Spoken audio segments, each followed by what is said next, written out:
Hi everyone, welcome back to my channel. If you're new here, my name is Cassie.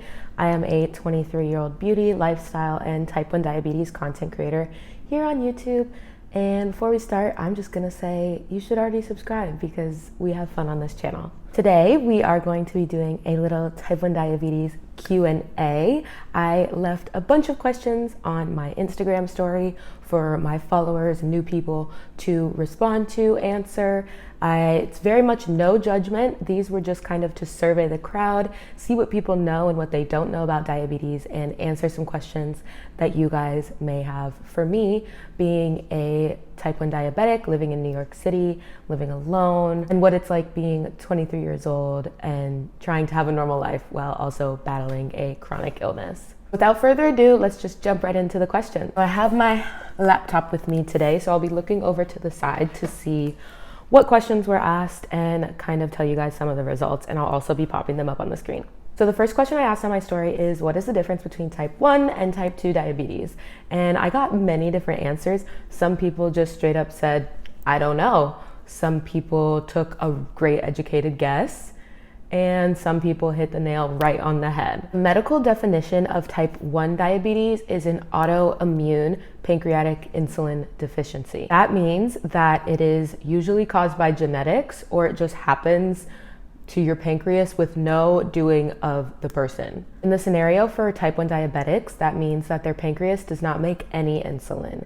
And insulin is a very important hormone in breaking down sugar so that it can pass through the rest of your body. When your body doesn't produce insulin, that increases your blood sugar, which if you go and watch my diagnosis story, you'll know that when I went to the ER and found out that I had type 1 diabetes, my blood sugar was around 500, which for reference, it should be within a range of about 80 to 180. That scale is a little bit different for most people. I would say 80 to 180 covers pretty much everybody, but for older adults, it should be more like 80 to 150. Type 2 diabetes is when your body is very resistant to insulin. This can be caused by poor lifestyle choices. Obesity does play a huge factor into type 2 diabetes, but not all type 2 diabetics are obese, and I think that's a big misconception between the two illnesses. A lot of people who answered that one is genetic and one is not are pretty much correct, but in some scenarios it's not necessarily genetic.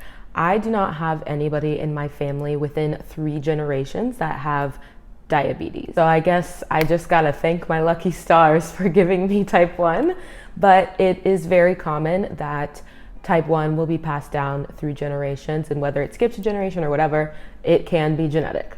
Just as a quick reminder, type 1 means no insulin at all, and type 2 means insulin resistance. Type 1 diabetics need to supplement their body with insulin, which means we are manually putting it into our bodies since our body doesn't produce it at all. Type 2 diabetics will sometimes insert insulin. They can sometimes take certain oral medications, and there's a lot of different ways that you can function with type 2 diabetes. But with type 1, we rely on insulin. We need it to survive. Huge shout out to Liv, who answered this question and said Nick Jonas had type 1 diabetes. I'm using her answer as an example because it might have just been a typo, but Nick Jonas still has type 1 diabetes, which leads me into my next question, which was, is there a cure for type 1 diabetes? And the answers to this question really surprised me. 6% of people said yes, there is a cure. The other 94% of people said no, which is correct. There's not currently a cure for type 1 diabetes.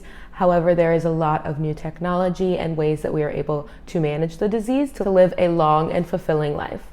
Type 2 diabetes, however, can be reversed with lifestyle changes and eating properly, working out, maintaining a healthy body weight. Many people with type 2 diabetes can reverse their disease, but it is more likely to come back if you've already had it. Because type 1 diabetes is the autoimmune deficiency of insulin, your pancreas isn't just gonna one day start making insulin again. Unfortunately, I really wish that would happen. If my pancreas could just start working, that would be great. However, that is not the case. There are many companies and organizations that are working day in and day out to find a cure, but we're just not there yet. So for now, we will continue to use technology to our advantage. The next question I asked is, how many people do you know with type 1 diabetes? The answers were across the board here, and some people, I was surprised that they know 5+ people. I feel it's really common when you have type 1 diabetes to know other type 1 diabetics. And I love when I see type 1 diabetics out in the wild. Like if I see somebody on the street with a pump or a dexcom, I am immediately like, oh my God, another diabetic. It's so funny. But this question was really important to me because there are many instances where type 1 diabetes can have an effect on your overall wellness, causing you to pass out from low blood sugar, have headaches from high blood sugar. And I just really want to spread awareness about the disease and the effects that it has on our entire body, not just our pancreas, and that it can be really hard to manage. No matter how perfect somebody's A1C is, which is a 90-day view of their overall blood sugars, there's still often times when diabetes can cause complications. And I want to spread awareness to let people know how to help those with type 1 diabetes in these scenarios. I also asked the question, Cassie has type 1 diabetes because of poor lifestyle choices. Everybody said false, which is correct. I developed diabetes when I was 9 years old, and if you haven't watched my type 1 diabetes diagnosis story, you can go and watch it up here. Now, this is one of my favorite questions that often trips people up, and it is, can type 1 diabetics eat sugar? 4% of people said true. Type 1 diabetics cannot eat any sugar. And 96% of people said false. And if you said false, you would be correct. Type 1 diabetics can absolutely eat sugar, and there are many times when it's actually extremely necessary. Since us as type 1 diabetics have to inject ourselves with insulin, whether that be through an injection or a pump, we can often make mistakes and give too much insulin. In that scenario, our blood sugar is low, which is classified as a blood sugar in the 70s or below. If a type 1 diabetic has a blood sugar that's getting down towards the 40s, the 30s, anything like that, that is life-threatening, that is extremely scary. And that is when they absolutely need sugar. But 15 grams of carbohydrates will raise your blood sugar 50 points. Blood sugar is 56. With 15 carbs, you'll probably get up to about 106. But sometimes that doesn't always happen, and we have to eat more carbohydrates, more sugar, something of that nature. I am not judging anybody who said that it is true that type 1 diabetics cannot eat sugar, because that is a really common misconception. I promise I would live such a miserable life if I could not eat sugar. Like, I would be the meanest person alive. I have such a sweet tooth. Anybody who knows me well knows that I eat a good amount of sugar and I'm completely fine. The last question I asked you guys was, can type 1 diabetics go days without insulin? This one definitely surprised me. 10% of people said true and 90% said false. If you said false, you would be correct. Insulin is such an important hormone in our bodies. We definitely cannot go days and sometimes even hours without insulin. I treat my diabetes with MDI, or multiple daily injections, which means I'm giving small doses of insulin with meals, and I give one injection at the beginning of the day that covers the entire day. So I use 2 different types of insulin, one that's long acting and lasts throughout the day, and another one that I only use when I'm eating or my blood sugar is high. So now that you know a little bit more about type 1 diabetes, I'm going to answer some questions that you guys had for me. Kennedy asked, how do you decide between having a pump versus dexcom versus pricking your finger? This is a great question. There's a lot of different technology out there. Even I don't know of all of it, but every type 1 diabetic is different in the way that they treat their body. Let's quickly break down the difference in the instruments that I use to treat type 1 diabetes. This year, Dexcom had a Super Bowl commercial with Nick Jonas, which I loved because it's bringing so much awareness to so many people, but I feel like a lot of people still don't know what a Dexcom is or what it does. A Dexcom is a continuous glucose monitor that allows me to see my blood sugars at all times, which is so helpful and so amazing.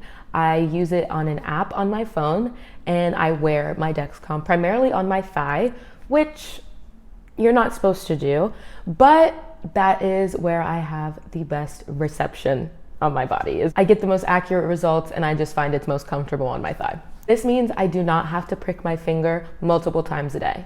About a year after I was diagnosed with diabetes, I got an insulin pump. You've probably seen a pump before. It looks like a little pager on somebody's belt loop or something like that. Or they might have something on the back of their arm that's a bit bigger and it's white, and that is usually an insulin pump. Insulin pumps allow you to not have to give daily injections with your meals and for your long-acting insulin. A pump takes some of the guesswork out of diabetes by allowing you to enter your blood sugar and enter how many carbs you're eating, and then it does the math for you. You don't have to do any calculations. And I know many type 1 diabetics who wear a pump and they love it.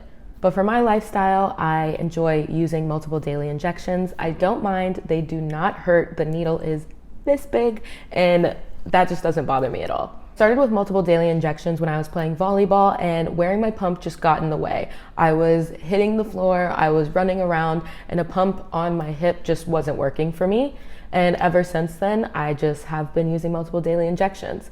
I'm definitely interested in getting a pump. I'm looking at the Omnipod 5, but we'll see. There's a lot of things I have to work out with insurance and training. But down the line, if I do end up getting back on a pump, I will most definitely share my experience. Christy asked, how much do you spend on insulin in a month, year, etc.? I know it's a high financial burden.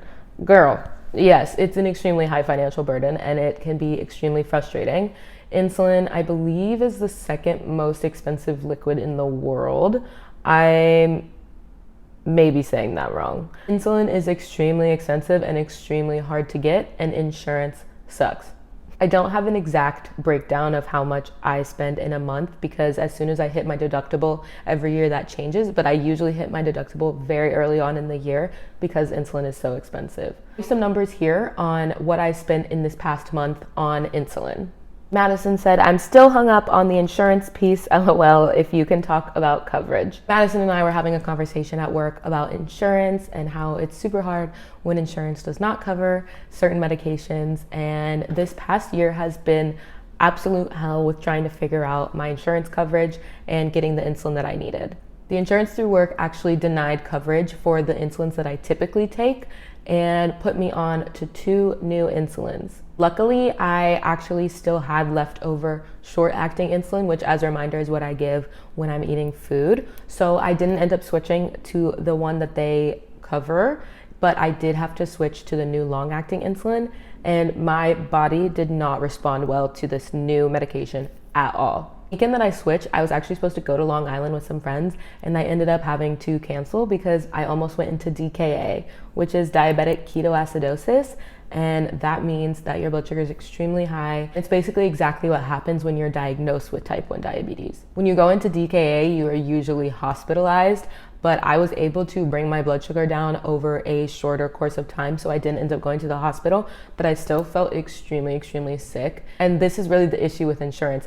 They don't know what medication works for you. So when they denied me my normal long-acting insulin, that almost caused me to go into the hospital, and that would have been a problem. That would have been a huge problem if I had to pay a hospital bill to go to the hospital because my insurance told me to switch. To wrap up this whole insurance piece, essentially I have to pay out of pocket until I hit my deductible, and then they cover 80-20. So I'm paying a 20% copay and they are paying the 80%. Just still not ideal knowing how much insulin costs. I think now that a company as big as Eli Lilly is putting a cap on their insulin prices will encourage other companies to do the same. Ian asked, type 1 is through genetics and type 2 is through eating too much sugar. I kind of explained this at the beginning of the video, but not exactly.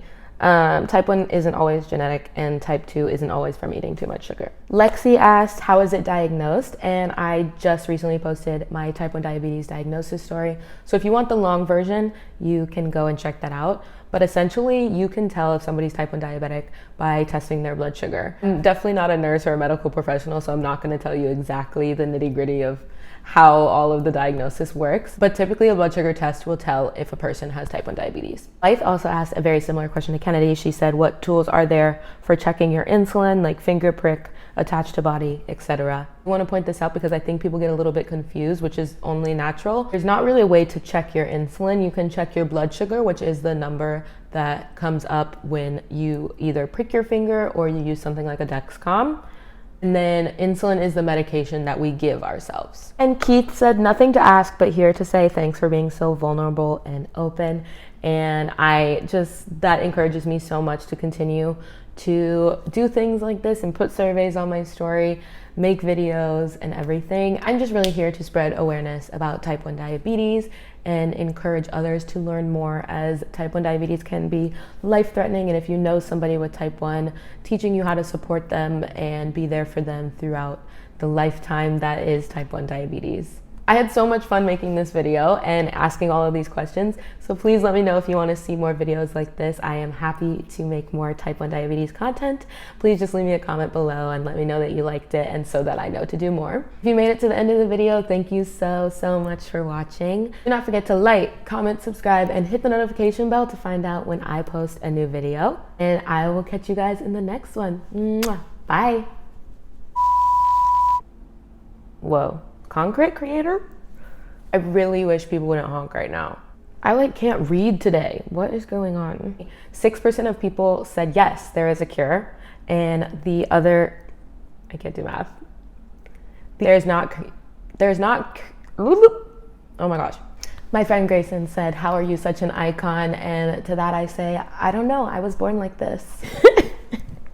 Just kidding. I'm hungry. Speaking of, what is my blood sugar?